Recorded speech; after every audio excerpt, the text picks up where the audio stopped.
The massive ship drifted silently through the void, its dark hull reflecting the distant starlight. Around it, hundreds more vessels hung motionless in space, forming a fleet so vast it seemed to stretch endlessly into the darkness. The Galactic Council's discovery vessel, Star Seeker, approached cautiously, its sensors working overtime to analyze the mysterious armada. "Another pile of ancient garbage," muttered Council Leader White, his crystalline form shimmering with disdain as he studied the holographic display. "Look at that primitive design.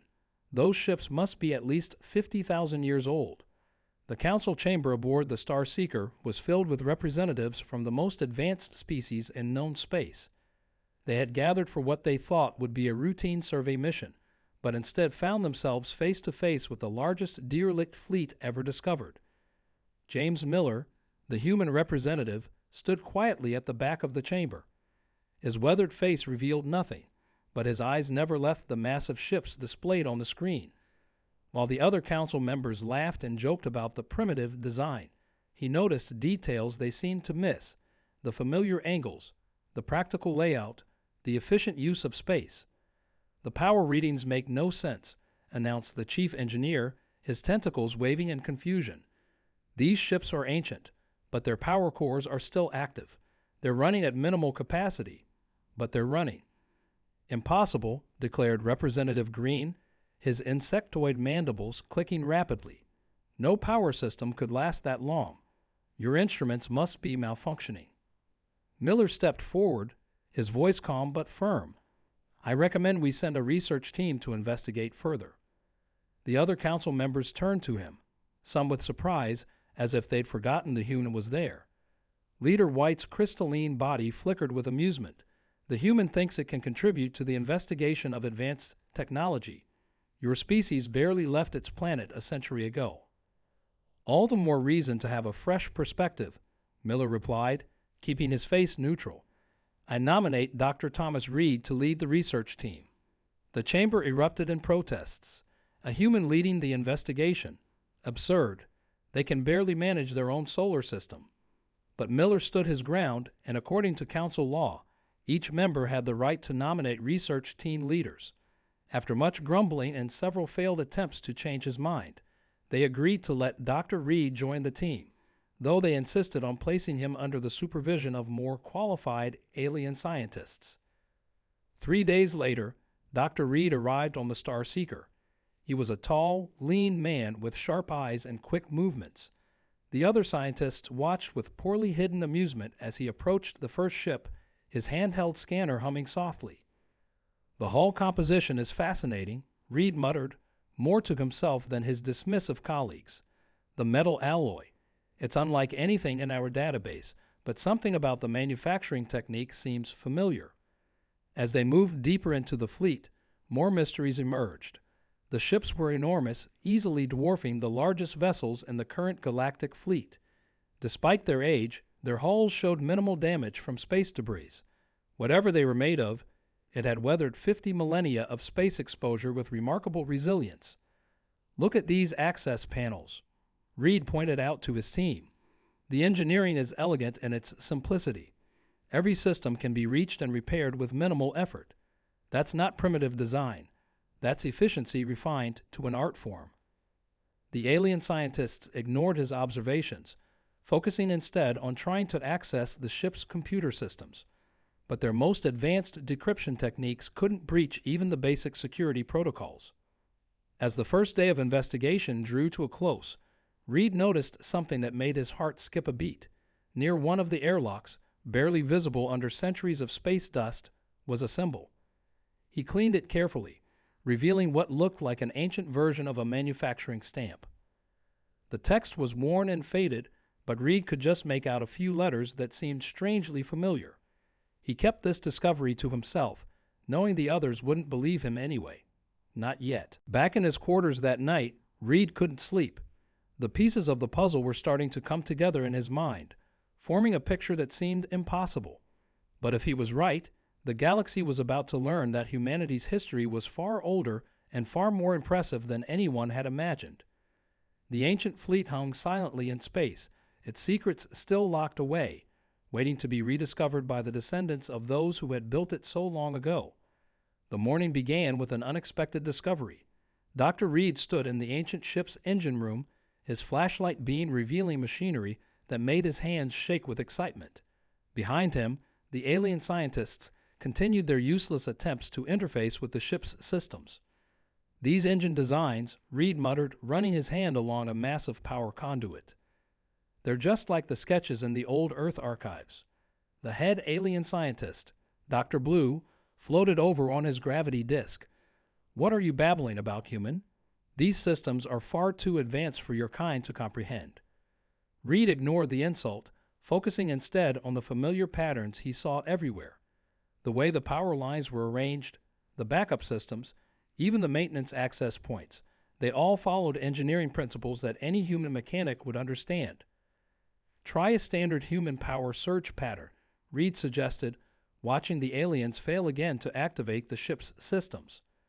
Dr. Blue's skin rippled with colors of amusement and dismissal. "Perhaps you'd also like to try hitting it with a rock. That seems more in line with human technology." But Council Member Miller, who had been quietly observing from the doorway, stepped forward. "Let him try." The alien scientist reluctantly moved aside. Reed approached the main control panel, his heart pounding. He pulled out his tablet and connected it to the ship's power input. Instead of the complex activation sequences the aliens had been attempting, he sent a simple pattern, one that had been used in human power plants for generations. The lights came on. The engine room hummed to life, displays flickering with information in an ancient but oddly familiar script. The alien scientists floated in stunned silence as system after system activated, responding to the simple human startup sequence. "Impossible," Dr. Blue whispered, his colors fading to pale shock. Reed moved quickly now, his fingers flying over the controls. "The interface is intuitive, at least to a human. Look at this maintenance log. The date format. It's like an old Earth calendar, but the years go back 50,000. He stopped talking as new information filled the screens. The ship's database was vast, but what caught his attention were the engineering specs. The metals used in construction, the weapon systems, the drive technology. All of it was based on principles that humans had either discovered or were close to discovering. "Dr. Reed," Miller called from across the room. "You need to see this." In a small alcove, Miller had found what looked like a crew quarters. The room was perfectly preserved, sealed away for millennia. On the walls were pictures, faded and ancient, but clearly showing beings that looked exactly like humans, standing proudly in uniforms in front of their ships. "This can't be right," one of the alien scientists said, mandibles clicking nervously. "Humans only achieved spaceflight a century ago. These ships are 50,000 years old." Reed picked up what looked like a personal log device from a desk. To his amazement, it powered up immediately, responding to his touch. The language on the screen was old, but he could almost read it. Almost. "We need to bring in linguistics experts," he said. "Human linguistics experts." "Now you're going too far," Dr. Blue protested. "The council won't allow." An alarm cut through the air, making everyone jump. One of the ship's systems had detected something, movement in a sealed chamber deep within the vessel. "Something still active in there," Reed said, checking the displays. "Some kind of preservation chamber." The aliens began arguing about proper procedures and council protocols, but Reed was already moving. He followed the ship's surprisingly clear guidance system through corridors that looked more and more familiar the longer he studied them. They reached a massive door marked with warning symbols. Reed's tablet translated them roughly as "Emergency AI Core Storage. Authorized personnel only." "We should wait for approval from the council," Dr. Blue insisted, but his voice lacked conviction. Miller stepped forward, standing beside Reed. "The council sent us to investigate, so let's investigate." As Reed worked on opening the door, he couldn't shake the feeling that they were about to discover something that would change humanity's understanding of its own history forever. The door slid open with a hiss, revealing a softly glowing chamber beyond. The fleet's secrets were about to be revealed, and the galaxy would never be the same. The AI chamber hummed with ancient power. Blue lights pulsed along the walls in steady patterns that reminded Reed of a heartbeat. In the center of the room stood a cylindrical column filled with shifting lights and complex machinery. "Don't touch anything," Dr. Blue warned, but Reed was already walking toward the central column. Something about it pulled at him, like a half-remembered dream. The alien scientists hovered nervously near the door while Reed studied the control panel at the base of the column. The symbols were old, but he could almost read them, almost like they were an early version of— "That's impossible," he whispered. "These are English letters, a very early form, but definitely English." Miller moved closer, his eyes widening. "He's right. Look at this symbol. It's the same as our modern word for activate." Before anyone could stop him, Reed pressed his hand against the panel. The room erupted with light, and a voice filled the chamber, a clear, perfect, human voice speaking modern English. "Primary systems online. Ag core restoration complete. Good morning, descendants." The alien scientists nearly fell over in shock. Dr. Blue's gravity disk wobbled as he stammered, That's impossible. It's speaking a human language." A hologram appeared above the central column, a figure that looked exactly like a human woman in an ancient military uniform. She smiled at Reed and Miller, completely ignoring the alien scientists. "I am Admiral Wilson, AI Commander of the Third Fleet of Earth, though by now I suppose it's just the ancient fleet to you." Her smile turned sad. "It's been a long time, hasn't it?" Reed could barely speak. 50,000 years, according to our estimates. The eye nodded. 53,422 years, to be precise. "I've been waiting for humans to return."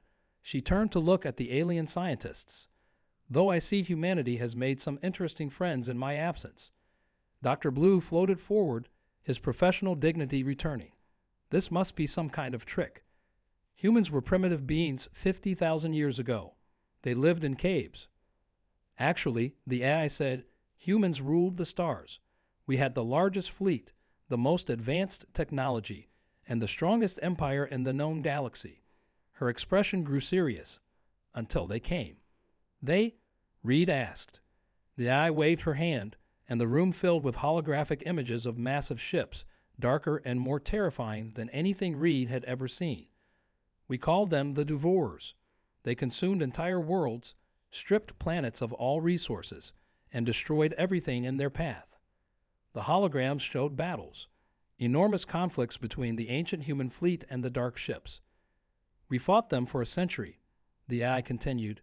"We won, barely, but the cost was too high. Most of our colonies were destroyed. Our fleets were decimated. But these ships survived," Miller said, looking around the chamber. "These ships were our last line of defense," the eye explained. "The most advanced vessels ever created by human hands. But after the war, humanity made a choice that shocked everyone.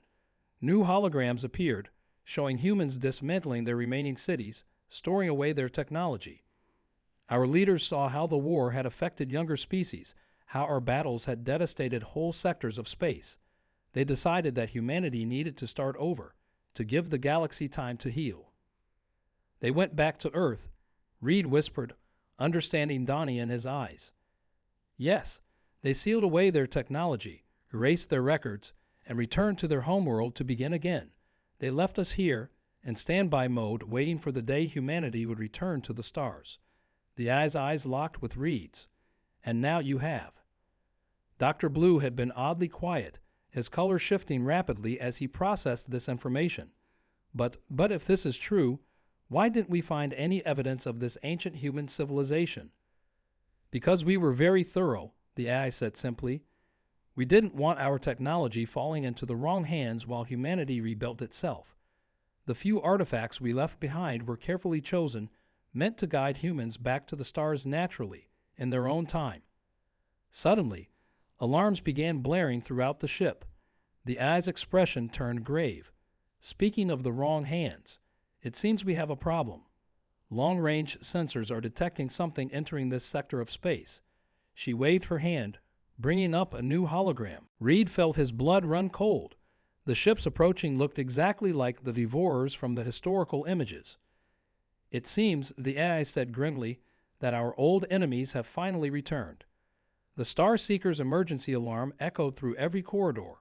On the main bridge, the Galactic Council members watched in horror as the long-range scanners showed 3 massive black ships entering the sector. Each vessel was larger than anything in the current Council fleet. Full evacuation. We must leave immediately. Leader White's crystalline form pulsed with fear. Those ships are putting out more power than anything we've ever seen. But before anyone could move, Dr. Reed's voice came over the comm system. Nobody leave. The ancient fleet's defense systems are activating. We have protection.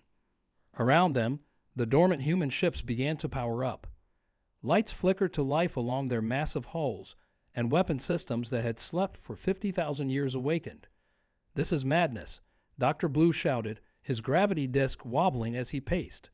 These ancient ships can't possibly stand against that level of technology. Our most advanced weapons would be useless against those energy readings. The AI's hologram appeared on the bridge, making several council members jump. Your weapons would be useless, she agreed calmly. But these ships were specifically designed to fight the Devourers. We've done it before. The first of the massive black ships fired a beam of energy that could have cut a modern dreadnought in half. But when it struck the shields of the ancient human fleet, it dissipated harmlessly. Impossible, Leader White exclaimed. Those shields shouldn't even function after all this time. Human engineering, Miller said quietly, a hint of pride in his voice. We build things to last. The AI's image smiled. The Devourers are powerful, but predictable. They haven't changed their weapons or tactics in 50,000 years. Why should they? No one has ever beaten them, except us. More black ships appeared, bringing their total to 12. They moved with obvious confidence, their weapons charging for another attack. Their signal patterns, Reed said, studying a display. They're the same as the ones in the historical records. They really haven't changed at all. The AI nodded. They believe they are perfect, unchanging. It makes them dangerous, but vulnerable. Watch. The ancient human fleet moved with surprising speed, taking up formations that seemed random at first. The Devourer ships fired again, but their energy weapons passed through empty space as the human vessels seemed to anticipate every shot. Pattern recognition software, the AI explained. My ships remember every tactic they ever used. We fought them for 100 years. We learned. The council members watched in amazement as the 50,000-year-old ships danced through space, making the Devourers' advanced weapons seem clumsy and slow. But they still hadn't fired back. Why aren't we attacking? Dr. Blue demanded, his colors showing both fear and fascination. Because we're not ready yet, Reed answered, understanding flowing through him as he watched the fleet's movements. Look at the pattern. We're not dodging. We're hurting them. He was right. The ancient human ships had maneuvered the Devourer vessels into a tight cluster, though the enemy didn't seem to realize it yet. Their shields are strongest when they're alone, the AI said, but when they group up, trying to combine their firepower. She paused as the last Devourer ship moved into position. Their fields interfere with each other. Suddenly, every ship in the human fleet fired at once, not with energy beams or standard weapons, but with streams of particles that the Council scientists had never seen before. Where the particles struck the Devourer's shields, they created cascading reactions that rippled through their defensive screens. Breaking them down at the quantum level, Reed whispered, watching the data scroll across his screen. That's brilliant. The Devourer ships tried to scatter, finally realizing their danger, but it was too late. Their shields collapsed, and their supposedly invincible hulls began to crack and split apart. How? Leader White stammered. How did you know their weaknesses so perfectly? The eye's expression was grim, because we spent 100 years learning them, paying for each piece of knowledge with human lives. We earned every advantage we have over them. But before their victory celebration could begin, new alarms sounded. More ships detected, the eye announced. Much more. It seems the Devourers remember us too, and they've called for reinforcements. The massive view screen showed hundreds of Devourer ships jumping into the system. Their black hulls blocked out the starlight, creating an artificial night. The council members stood frozen in terror, but Reed was already moving. Admiral Wilson, he called to the AI, "How many ships can you bring online?" The AI's hologram appeared beside him, her face serious. "All of them. The fleet was left in standby mode, not shut down. Every ship is ready for combat." Dr. Blue's colors shifted to disbelief. "But who will crew them? You need millions of people to run this many ships." "No," Miller said, understanding dawning in his eyes. "You don't. Not with AI control systems this advanced." He turned to Admiral Wilson. "That's why the ships were left with you, wasn't it? You can run the entire fleet yourself." The AI nodded. "Correct. But I will need tactical guidance. The Devourers have had 50,000 years to plan their revenge. They may have some surprises." Reed looked at the tactical display, watching as more enemy ships appeared. "How did our ancestors beat them last time? There must be records." "Better." The eye smiled. "I have the complete tactical database from the entire war. But more importantly," she waved her hand, and new data appeared on the screens. "I have this."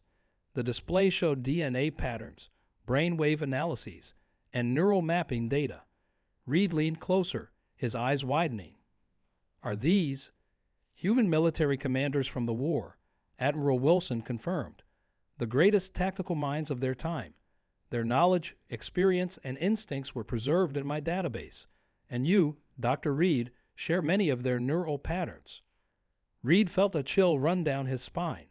The testing protocol when I joined the Science Academy, the unusual mental exercises, were designed to identify humans who could understand and use the ancient combat tactics, Miller finished.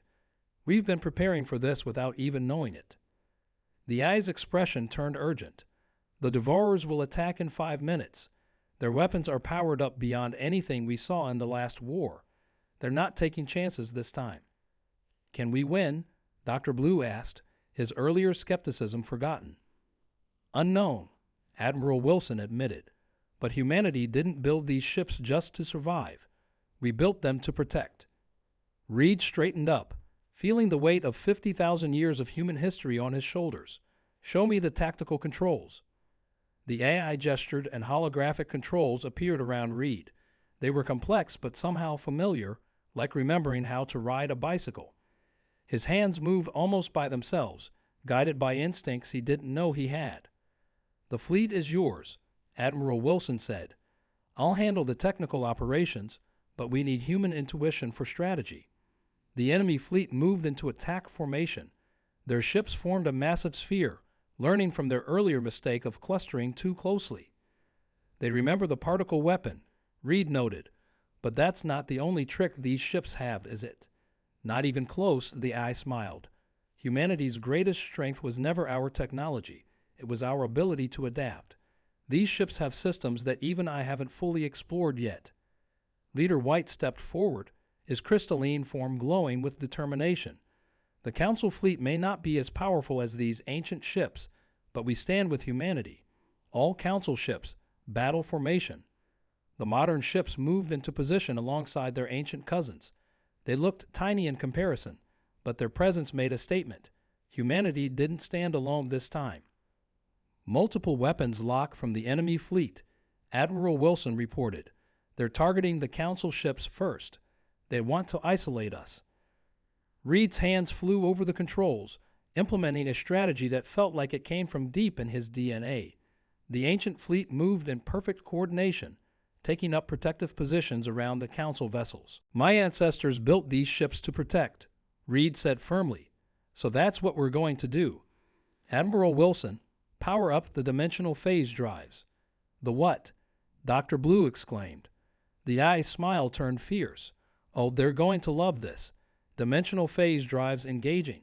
The Devourers are about to learn that 50,000 years of human innovation isn't something to laugh about." The battle for humanity's legacy was about to begin.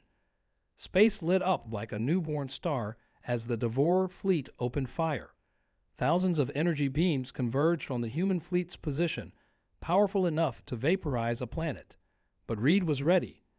"Dimensional phase drives at full power," he commanded, Execute Pattern Alpha. The ancient human ships shimmered and seemed to blur. The Devourer's weapons passed straight through them, hitting nothing but empty space. Dr. Blue gasped as he watched the impossible sight. "They're shifting between dimensions," he exclaimed. "But that's just theoretical physics." "Theory to you." Admiral Wilson's hologram smiled. "Practice to us. 50,000 years ago, humanity didn't just build better weapons. We broke the laws of physics. The Devourer fleet's attack faltered as their initial strike failed. Reed's hands danced across the holographic controls, implementing battle plans that felt as natural as breathing. "Council ships, fall back to minimum safe distance," he ordered. "What we're about to do next isn't in any of your physics books."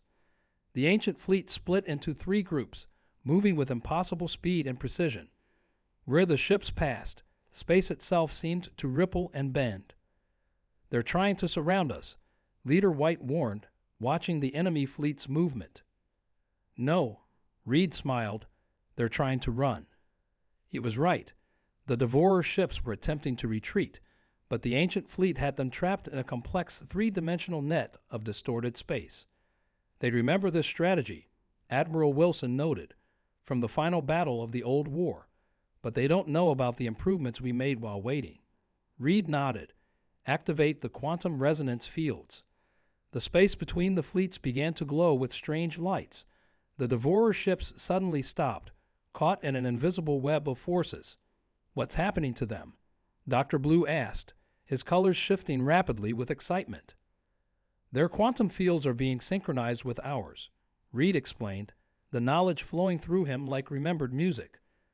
"They thought they were the masters of advanced physics, but humanity, we wrote the laws they're playing with." The Devourer ships fired again, their weapons at maximum power, but this time something different happened. Each energy beam curved in space, turning back on itself, caught in the quantum web Reed had woven around them. "Their own weapons," Miller whispered. "You're using their own weapons against them." The Devourer fleet was in chaos now. Their perfectly ordered formation broke apart as ships tried to escape the quantum trap. Some collided with each other, their mighty shields useless against the laws of physics themselves.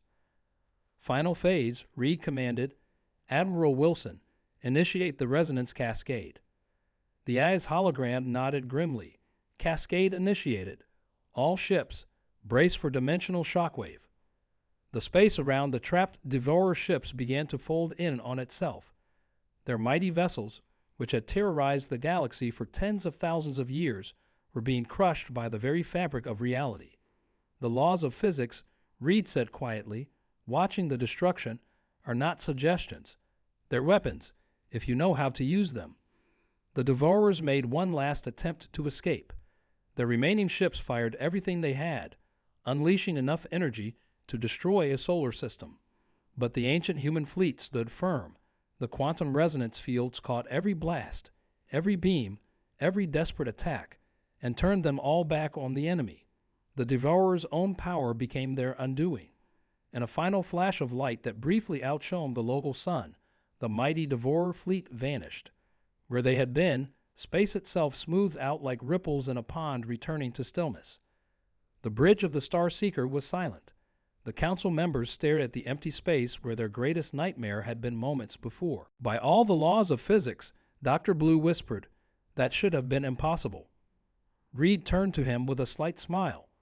"The most important law in physics is one humanity learned long ago. There's no such thing as impossible. There are only problems we haven't solved yet." The ancient fleet hung in space, their hulls gleaming with power, a testament to human ingenuity that had stood the test of 50,000 years. But before anyone could celebrate their victory, Admiral Wilson's hologram flickered with concern. "Dr. Reed, we're detecting something strange in the dimensional rift we created.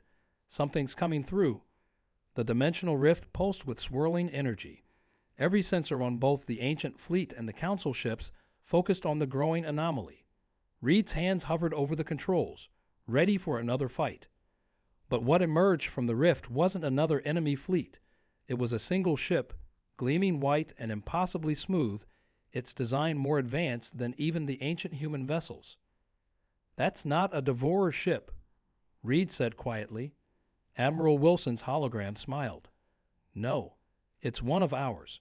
From the other side." The mysterious vessel came to a stop in front of the fleet. Its surface seemed to flow like liquid metal, and it moved with a grace that made even the ancient fleet look primitive in comparison. A new hologram appeared on the bridge, a human woman in a uniform that somehow managed to look both ancient and futuristic at the same time. "Well done, descendants. You've passed the final test." Test. Leader White's crystalline form flickered with confusion. "You mean this was all planned?" The newcomer nodded. 50,000 years ago, humanity didn't just retreat to Earth. We split into two groups. One returned to rebuild civilization naturally. The other went through the dimensional barrier to continue advancing our technology, watching and waiting. "Waiting for what?" Dr. Blue asked, his colors shifting rapidly. "For humanity to prove itself worthy of its legacy," Admiral Wilson answered. "The Devourers were real enough. We fought them long ago. But what you face today were reconstructions, created to test how humanity would use its rediscovered power." Reed looked at the ancient fleet around them. These ships, they weren't just left here by accident. "No," the woman from the white ship confirmed. "They were a gift, waiting to be found. We needed to know if humanity would remember not just how to fight, but why we fight." "To protect," Reed said, understanding Donnie in his eyes. "That's why the fleet's first action was to shield the council ships." The woman smiled. "Exactly. Humanity's greatest strength was never our technology. It was our determination to use our power to defend others. When the council laughed at these ships, you didn't respond with anger. When you gained control of the fleet, you didn't seek revenge or power. You protected." Leader White stepped forward. "All this time, we thought we were the advanced ones. We looked down on humanity as primitives." "And yet," Miller added with a slight smile, "when the threat came, humanity's first instinct was to protect those who had mocked them." The woman from the white ship nodded. "That's why we left the fleet here, not just to test humanity's technological understanding, but to test their hearts. You've proven that humanity remembers its most important lessons." "What happens now?" Reed asked. The woman waved her hand, and a stream of data began flowing into the ancient fleet's computers. "Now you get the rest of your inheritance. The dimensional barriers will be coming down. Humanity's advanced technology, our true history, everything we've developed over 50,000 years, it's all yours now." Dr. Blue's colors showed pure shock. "You mean there's more advanced than these ships?" "My friend," Admiral Wilson laughed, "these ships were our basic defense force. Wait until you see what humanity can really do." The white ship began to glow, and more rifts started opening around them. Through each one, they could see glimpses of incredible vessels, massive structures, and wonders that defied description. "The galaxy is about to enter a new age," the woman announced, "and humanity will help guide the way, just as we did before. But this time, we'll do it together, past, present, and future united." Reed looked out at the ancient fleet, then at the wonders appearing through the rifts, and finally at the council members who had once laughed at humanity's primitive technology. "Well," he said with a smile, "I guess the joke's on them." The bridge erupted in laughter, human, and alien alike. Above them, the rifts continued to open, revealing more and more of humanity's true legacy. The stars themselves seemed to shine brighter, as if celebrating the return of their old friends. Humanity hadn't just survived. They hadn't just preserved their technology. They had proven themselves worthy of their incredible legacy. And now, finally, they were ready to take their place among the stars once again, not as conquerors, not as superiors, but as protectors. The ancient fleet hung in space, no longer a mysterious relic, but a proud testament to human ingenuity and compassion. And around them, the future was unfolding, brighter than ever before.